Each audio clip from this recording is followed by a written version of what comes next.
Hello everybody, CW here.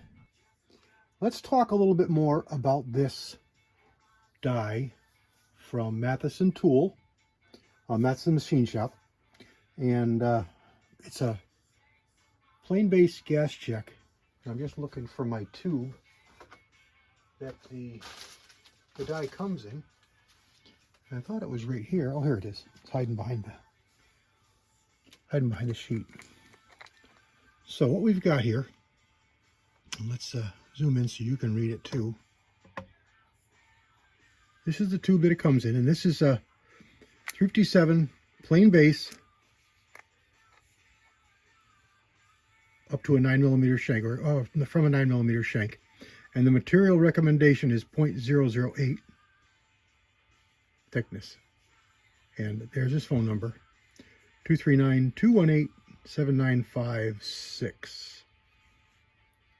And Matteson Machine Shop. And these are the tubes that Ricky was talking about in his video where you can hang them up. So that's what the material recommendation is. So what I've gotten here is I've gotten an array, or a little bit of an array. This is 8/1000 copper. This was a roll that I bought off Amazon, and it came in a box, pretty nondescript, you know, not even a label on it. And there's plenty there for quite a few gas checks. And then I started looking for aluminum, and my aluminum order is lost. I've got some 14,000s over here, but that's way too thick, we know that. And I've got a couple of pop cans here, and this is about 4,000s, and it's a little bit thin. I've got some brass that I also got off of Amazon. This was an assortment, and it's perfect for what we're doing here. You're not going to make too many checks, but it gives you 2,000s, 4,000s, 6,000, 8,000s, 10,000s, and 12,000s thickness. And I label them all what they are. So 10, 12, and 2 are no use to us for this die. 4,000s works, but it's not great. So 6,000s I tried, and 6,000s works fine. So 7,000s would work. 8,000s is what we've got here. So probably 9,000s could probably work too, but I haven't been able to find 9,000s. A good pair of shears for cutting metal. We'll cut this material very nicely. Let's just cut a strip here that we can work with and make a few checks on video. And I also found from Dave's source, you can buy sheets of copper, soft copper, pretty reasonable. I think this was about $7 shipped for this sheet. And you can, if you buy more, it's a little cheaper because you're paying shipping. So you'll save a few dollars in shipping. This here is another one that I got. This is also copper. 6x6 sheet of 28 gauge. Now, if you look up online, because a lot of what you'll find is gauges, not thousands. So you want to read you want to check a chart and see what gauges are going to jive with the thicknesses that you want. Now, don't just quote me here as 8,000s is what you want. 8,000s is what is wanted for this tool with a plain base. I'm pretty sure most of you are not going to be going for a plain base gas check. You're going to be going for a conventional gas check for a gas check bullet, which is what that is. That's a conventional gas check. Here is a plain base gas check. Happens to be brass.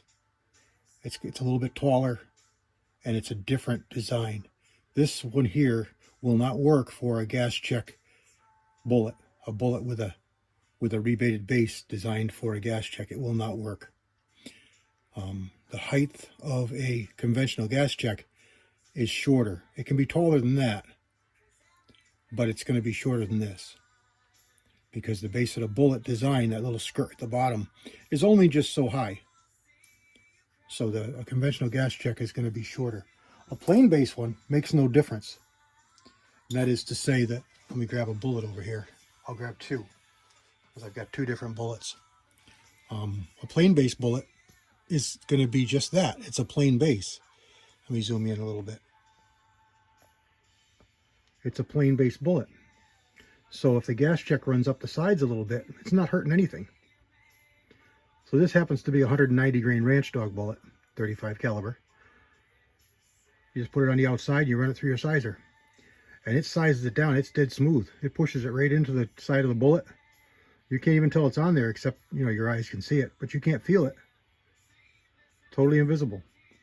And what's the purpose of this? Well, if you've got a conventional bullet, plain base bullet, and you feel the need for a gas check, or you want to try a gas check, or you know you need it. You know you're going to be pushing pressures and velocity to the point where you're worried you may be causing some leading issues.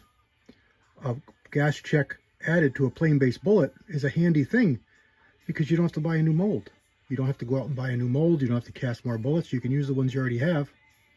Put the plain base gas check on, run it through your sizer die, and load them up and shoot them. Okay? So it's a really nice tool to have to add to your repertoire, your reloading, to be able to utilize what you already have and save you some money, save you some dollars from having to buy and time to recast and everything. So in my case, this is a 310 grain 35 caliber bullet, and I purposely bought it without a gas check because being such a heavy bullet, I really didn't think I'd be pushing it to the velocities past what powder coating can protect the base of the bullet for me. Now, powder coating, we're going to get off on a little bit of a rant here, but powder coating is not a replacement for a gas check. Okay, it's not. But having said that, powder coating on a handgun bullet, okay, any regular handgun bullet. Now, we're not going to include contenders that'll have rifle caliber bullets in a pistol. You know, let's not stretch things and put words in my mouth. But a conventional handgun caliber fired from a handgun, okay, powder coating will eliminate the need for a gas check in probably 99% of those calibers and firearms. You flat don't need it anymore for handgun velocities with handgun calibers fired in handguns. Gas checks are just not needed with powder coating. Once you step into a rifle, now you can produce some pressures, now you can produce some velocities where gas checks are warranted. They're needed. I'm not going to give you a threshold per se, but just know conventional handgun stuff. If you can equate that into rifle, you're probably going to be fine with a powder-coated bullet in rifle as well. But, and this is what a lot of people overlook, it's not just the velocity. As a matter of fact, it's not primarily the velocity that creates leading. What creates the leading is heat and pressure. When your bullet fires in your chamber of your firearm, you're producing a rapidly expanding gas that's very hot, and it's got a lot of pressure behind it. Those are the pressure units that you see listed in the loading manuals, whether they're CUP or pressure or a PSI. Okay, we're going over to PSI. We're getting away from CUP, which is copper units of pressure. We're getting away from that. We're going to all PSI. But for the sake of what we're speaking to here, we're just going to consider them the same. And what they are is ways to measure the amount of pressure that's created from the cartridge firing in your chamber. The reason that you find a lot of lead bullet loads lower velocity is because they're lower pressure. The reason that you can do things with lead bullets that you can't with jacket is because it's lower pressure. Most of your lead bullets, especially those fired in rifles, are less than half or even a quarter of the pressure that was created by that cartridge when it's fired with a jacketed bullet. So that's the reason that you don't use data for jacketed bullets for lead bullets. Not that it's really dangerous. It's going to create issues because lead bullets are not jacketed bullets. They do not have the same resistance to the pressure and the velocity that is created when you fire those full power, full pressure loads. So adding a gas check to a lead bullet allows you to pick up some pressures, or allows you to load to higher pressures. Higher pressures are going to equate to a little better velocities. So if you've got a nice load, but you'd really like to see a couple hundred more velocity, feet per second, or you'd like to see a little more energy, you know, the energy is going to be hand in hand with velocity. So I always like to work within about 1850. And again, most of the stuff I'm loading in rifle, most of the stuff I'm loading period, is with the thinking or the thought of hunting with it. And to that end, I want to see about 1850-ish, 1800 for a velocity, for a hunting load. And my reason for that is that's the beginning threshold for thoracic pressures, for hydrostatic pressures, for hydrostatic shock created by the bullet. When the bullet itself is moving tissues out of the way at such force and velocity that it actually ruptures them. That's something that doesn't happen with your conventional handgun caliber. And with a cast bullet, you're right on the cusp of being too high a pressure / velocity for a plain base bullet at that velocity, even powder coated. Now you'll hear about guys, and myself included, that have fired well past 2,000 feet per second and not had any issues. Well, that's true, I have, but I'm still a little more comfortable with a gas check bullet when I'm pushing the utmost velocity and pressure out of a cast bullet. So that's the reason that I requested this from Dave. It's something that is going to be really handy to me, especially that 310 grain bullet there. I bought that mold, after I picked up my 358 Norma Magnum, because I wanted a really stomping heavy bullet load for close range power. Okay, that cartridge is capable of mid 4,000 foot-pounds of energy. It's really stout, and if you can get a heavy bullet up at top velocity for that heavy bullet, you're talking about some serious power, serious penetration, if you get a good hard bullet. So that bullet hard cast at, say, 25, 2600 feet per second is going to carry some serious pressure and offer some serious penetration, way past anything game-wise that I would need it for here, but I may not always be hunting here. So that's the means to my end and my reasoning for this bullet with that gas check.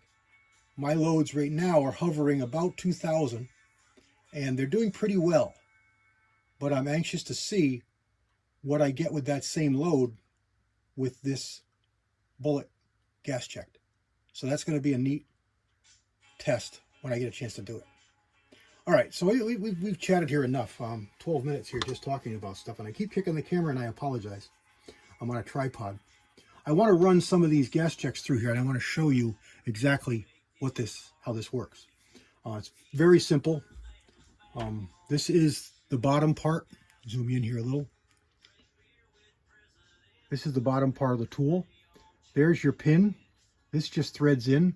There's an Allen wrench in the base. It just screws right out. The Allen wrench is attached to a threaded post that's attached to that pin.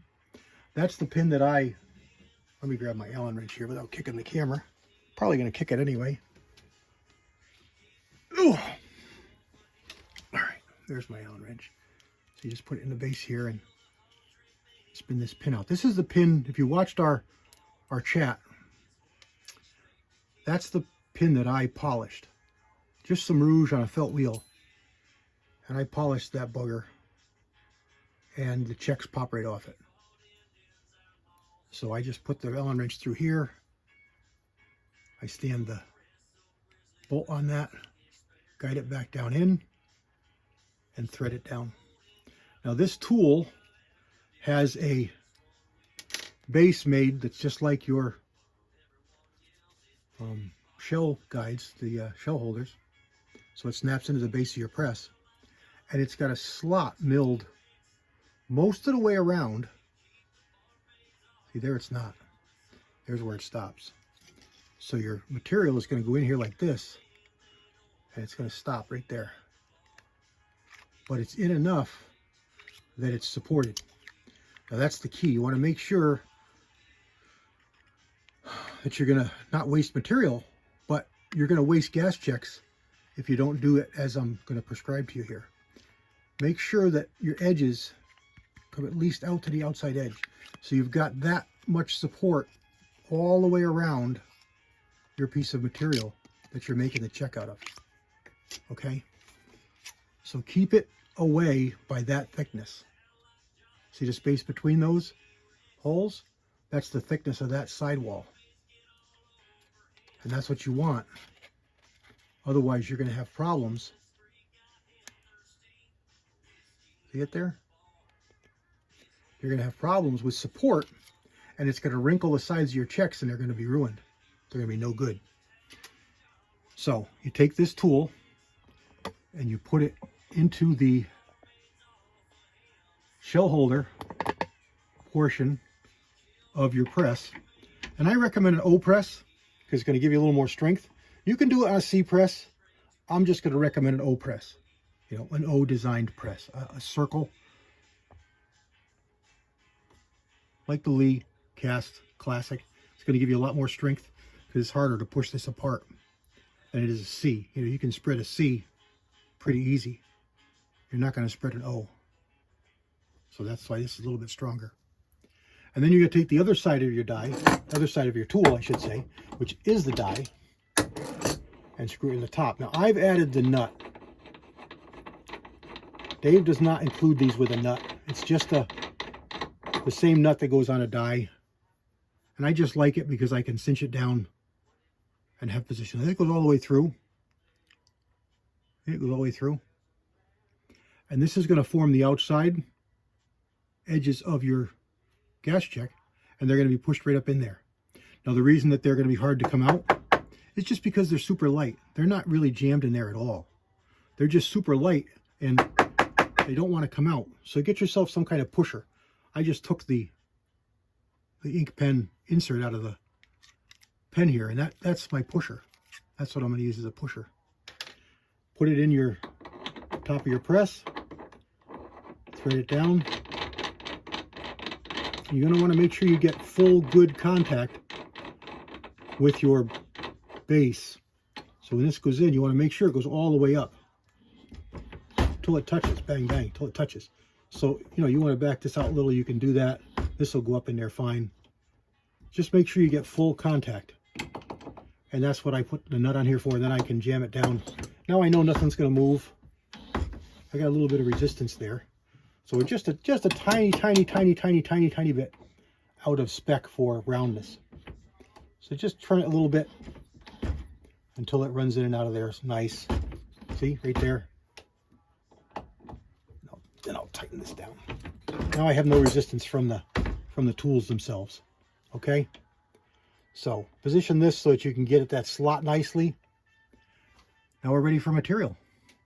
I want to change angle. I want to get you in really close so that you can really see what's going on. I may change this from landscape to horizontal just because it's going to give you a little better view, but don't get dizzy. I'll bring you back. Stand by. All right, told you I was going to do it. All right, we got that piece of material that we cut out. I'm going to put it in here and make sure we're all the way in. Make sure our slot is right. Check the back side here. All right, we're in there all the way. Pull it up until there. I know you're going to get a little bit violent. You're going to really pull on this, and it go all the way to the top. All the way to the top. Okay? Can you see it there? I think you can. It's right up here at the top. There's our material pinched in there. Come back down. There it is. Cut out and nice. So we're going to just turn this so that we can cut one out of the middle here. Put it back in. Again, watch our edge over here. See where my finger is? I'm just watching that hole. Pushed all the way into the back. Again, same thing. All the way to the top. Pull it back down. See, pretty well supported. Nice clean hole. We're going to turn it again here. We're going to cut one out of back here. Slide it in that slot. Again, you want to make sure that this edge here, we've got the full thickness away. Take a little bit back here, push it all the way into the slot. My finger here, pushing that piece of material all the way into the slot. Again, all the way down. I'm pulling down on the ram now, all the way down. So the first little pop you feel is going to be this cutting the material. It's going to cut that material out. And then the push you feel is this pin pushing and forcing that up into the die so that it forms the cup shape. All right, let me back out here. So there's our pieces. That's now trash. I'm not going to be able to get in there, but these pieces are going to come right out the top. So let's go over here and let's do a couple of, this is the 6/1000 brass. We do this the same way. Put this in here. Make sure that we've got enough support so I'm far enough away. Make sure it's all the way in this way. Now this is 6/1000, so this is a little bit thinner, a little bit easier. All the way up. Turn this over. There's a nice clean hole. And again, I'm just turning it over so that I can get better use of my material, so I'm not wasting. But don't be too stingy, because you get too close and you'll just waste a check, and then you've wasted the material anyway. All the way up with that one. Same thing, a nice clean hole. We're going to go over here. Do it again. Make sure we got good positioning. All the way up. We're going to go all the way down this strip, all the way to the end. Push it in. Position it nice. All the way to the end. It's a little violent. Stuff is falling off my bench shelf. Make sure we got good support. And I think we can get one more. I don't know how many we cut here, but I'll show you inside the die. All right, so there we go. There's a full sheet. There's a little bit of waste, but that's just the way it is. This can go in your scrap bin. This is nice brass, so throw it in your scrap bin with your brass cases, and you can recoup this with the scrapper. All right, let's reset up here. I want to show you the checks come out of the die. Let's take the check. We take these gas checks out of the die.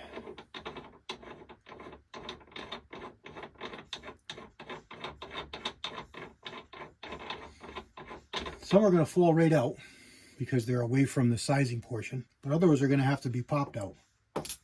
See? Here we go. Let's see if we got them all. Nope, there's still one in there. Can you see it in there?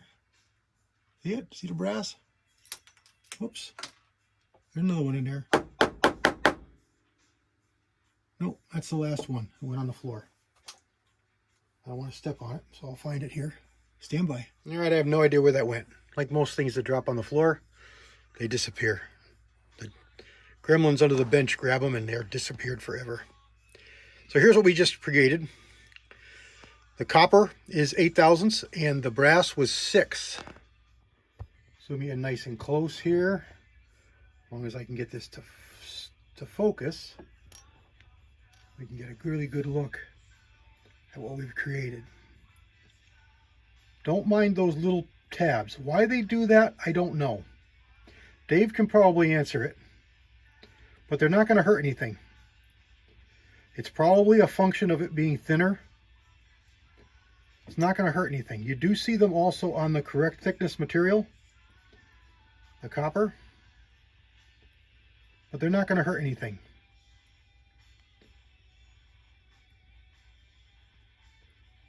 They're not going to hurt a thing. So there you can see 6/1000 works, 8/1000 works. Let's do a couple with aluminum with the 4/1000 and we can show you why they're not going to work so well.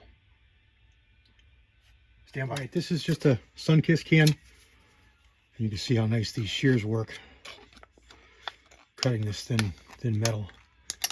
Cuts it just like paper. All right, so here's 4/1000. Let me get you in close here and show you what happens. In the tool, no problem. Pushes all the way in, no problem. And being thinner, it's easier to work with. Goes right through. Let's just pop a couple of them here.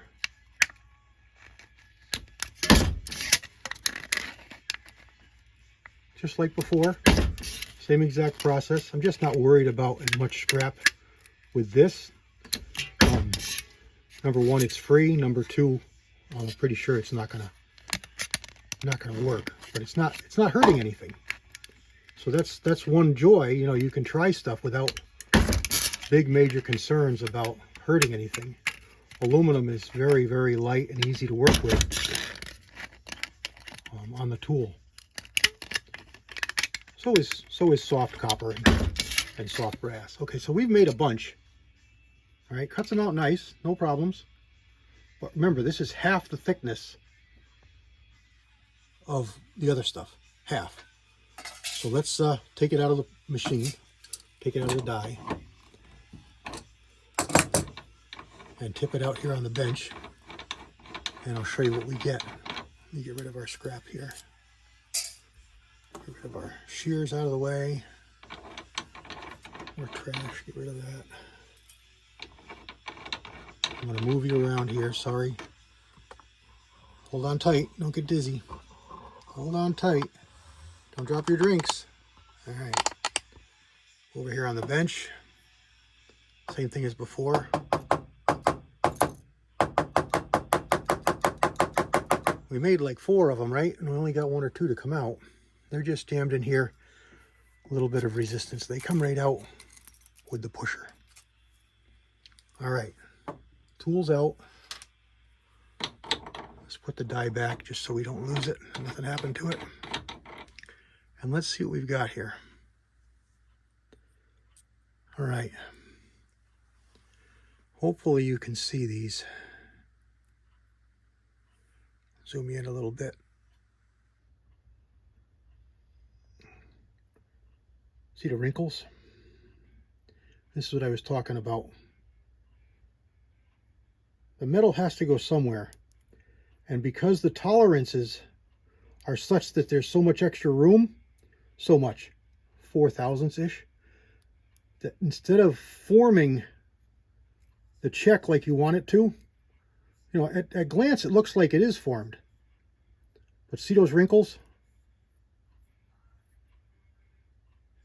Those wrinkles? Now you might be saying, it ain't going to matter. You're going to smush it down. It's going to be fine. Let's get a piece of copper.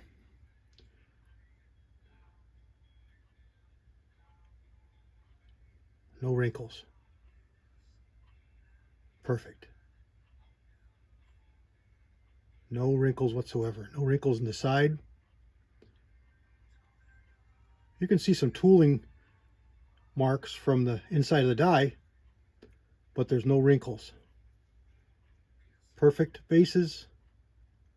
No wrinkles. Again, don't worry about that rook castle top looking thing there. That's not going to mean anything. Doesn't hurt a thing. Let's get a piece of brass. This was a little bit thinner, and we said that thickness is really important, and it is to a degree. Okay, there is a little bit of wrinkle there. See it? Little bit of wrinkle. Little bit of wrinkle. So I think I answered my question as to what those castle tops are. Those rook tops. That's the material that did fold. That's where the material went. It folded there. You can see the stress marks. It folded there and stretched and then tore. That's why there's castle tops there. I answered my own question. But they smoothed right out with the die, and they're going to be fine. So now I've got some thicker here. I just measured some of this. That 28 gauge sheet is 11/1000. So that's going to be too thick for this tool. This sheet over here that I did make one out of, this sheet here, let me back you out a little bit for zoom. Again, you're better off using a different measuring device than a caliper here, but we've got about 9 thousandths. Don't know if you can see that, but it's just under, it's about 9 thousandths. So this called for 8. So let's see if I can get this in here. All right, I got that corner in. I gotta get this corner in. Sorry for banging the camera. Turn this a little bit. So this one's not going to want to go through because it's thicker. It will go. It's just going to be a little more violent. So hold on to your socks. All right, it doesn't want to go. It doesn't want to go. It started to cut it, but it's a little bit too thick. Just a little bit too thick. Now, if I went real violent, I could get it to go because obviously I got it to go over here. But answered our question. You want to stick with about 6 to 8 thousandths for material for this plain base gas checker. All right, let's be stingy. See if we can, I don't think we'll get a full circle out of there, but there's a couple of spots here. So let's be stingy and let's try and run this through as if we were trying to get every inch of material that we could out of this and see what kind of catastrophe we end up with. Oh, dummy. Ha ha ha ha. I just realized why the other one wouldn't cut. I didn't have the die. I didn't have the die pulled down all the way. I didn't have it pulled down all the way. So what were we going to do? We were going to cut a die out of a partial piece here to show you what happens when you don't have enough support.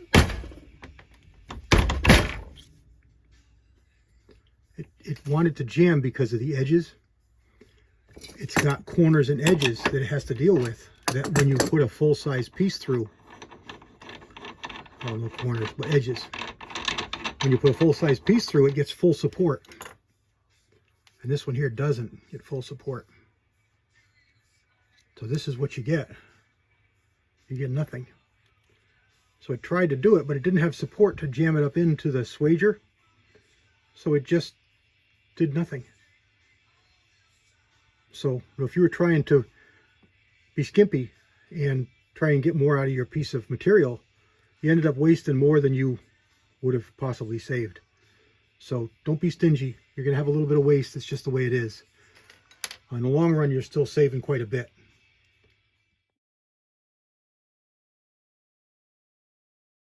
All right, let me quick show you the procedure for putting the gas checks on. Put it on the bullet. Make sure it gets started.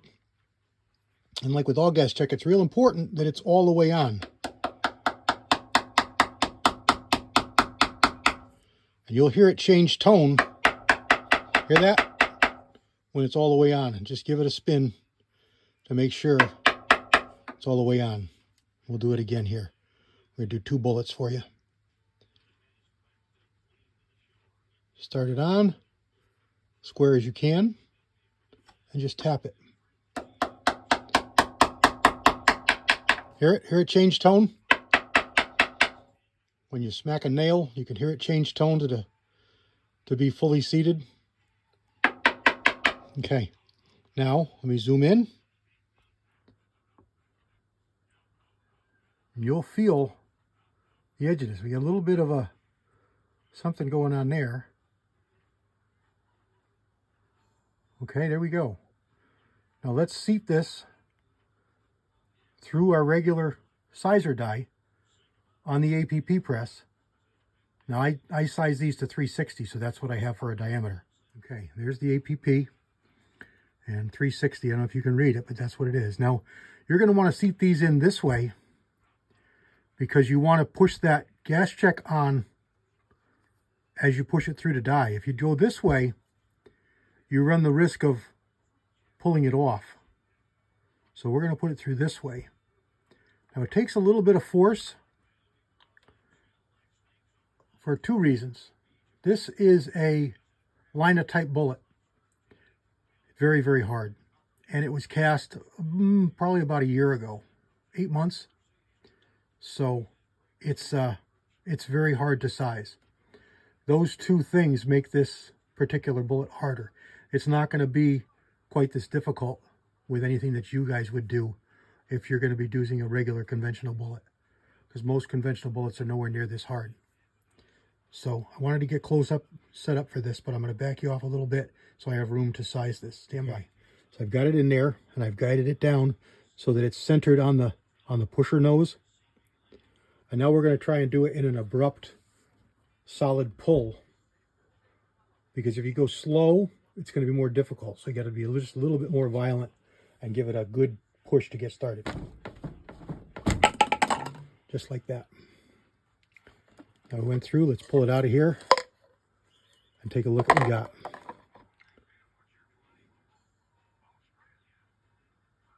Here we go. You see the marks from the die, but it's dead smooth. You can't feel anything. It's dead, dead, dead smooth. All right, let's do another one.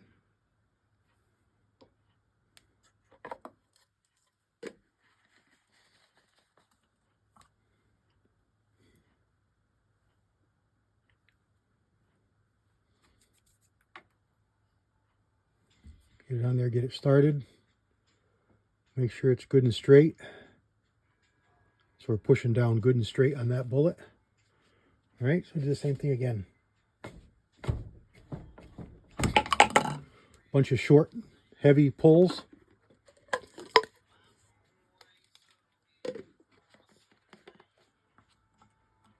And there we go.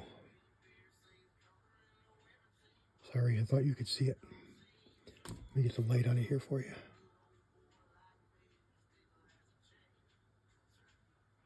There you go. There's an externally gas-checked bullet in brass. Do a copper one. Stand by. Started out the same way. I tapped the gas check on until it's good and square. Put it in the die. This is the same exact bullet, just a different casting session. So it's got a different powder coat on it. Get my light out of the way. All right, same exact process. Heavy pulls, short. Right through the die. Dump it out. Here we go. There's a sized. See, the little tab comes up like a little castle top. Doesn't mean anything. It's not going to hurt anything. There we go. Very nice base. Nice product if you have a use for it. There we go. Thanks a lot, guys. Sorry for the length of the video. We spent a little extra time going over a few things. I hope you found it informative. Give Dave a call. Send him an email. He's got a pretty good line of products. He's a real good guy to talk to. Here's his card again. Dave Matteson. If you didn't watch us on the Friday night chat, it's still up there. Give it a look. Dave talks about his products, talks about some pricing, talks about some stuff that's coming, and talks about what he's willing to do. If you've got something that you need, give him a call. He's probably going to be able to work with you and help you out and produce a product that you're looking for. You can call him. You can email him. There's his email up at the top. Be careful of the wording, of the spelling. It's mattesonmachineshop@gmail.com. And it's Mattsons, plural, with an S, machineshop.com for the website. So there's no S, there's no plural on Mattsons. in the Gmail account for the emails. And then there's a phone number for him and a phone number for his wife for questions, for ordering.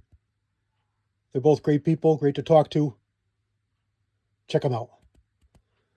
Thanks, everybody. God bless. CW out.